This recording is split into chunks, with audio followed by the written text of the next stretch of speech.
It's true that allowing America to default would be irresponsible, but it would be more irresponsible to raise the debt limit without simultaneously taking dramatic steps to reduce spending and to reform the budget process. Let me be as clear as I can be. Without significant spending cuts and changes in the way we spend the American people's money, there will be no increase in the debt limit. We're not talking about billions here. We should be talking about cuts in trillions.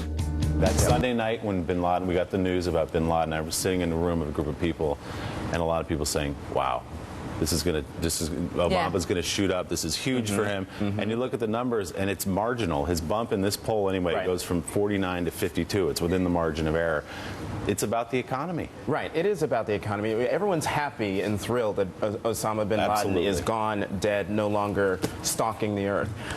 But as Barnacle said, when people then the next morning go to the gas station and it costs them $80, $90 to fill up the tank, and they're wondering, okay, what am I going to take away from in order to fill my tank?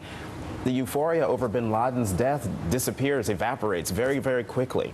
If the president doesn't and the administration doesn't find a way to do something about gas prices, or at least make people feel the recovery that we keep hearing about that's anemically rolling along, he's going to have a hard time in 2012. Look, the economy is always the bane of an incumbent president when we're in bad times who's running for re-election. And he's going to have to do something, and his party's going to have to do something about it. And also the press has got to start reporting on the economy and the debate in a different way. We can't be captive to John Boehner making statements like that without going in on a news report and saying, what's he talking about? What are the realities of this? What are the taxes? What happens with the debt ceiling? What will happen to our allies if we, including those who are buying debt, if we go ahead and do what John Boehner says? We go ahead and do what John Boehner says. You're going to really see the economy tank. Mike, you're going to see a disaster. I hope you're right on one thing, Mike, and that is that people in this country, by and large, are really concerned about the unemployed. I wish I believed that were the case. Rather than, boy, better them than I. I think that there's a lot of selfish interest in what is going on in the economy, but not nearly enough. Why hasn't there? That's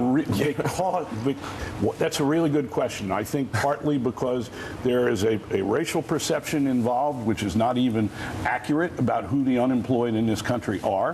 What do you mean, Carl? What are you talking about? I think that there is a perception that blacks and Hispanics are overweighted in the unemployed category, and that there is a kind of prejudice. Who has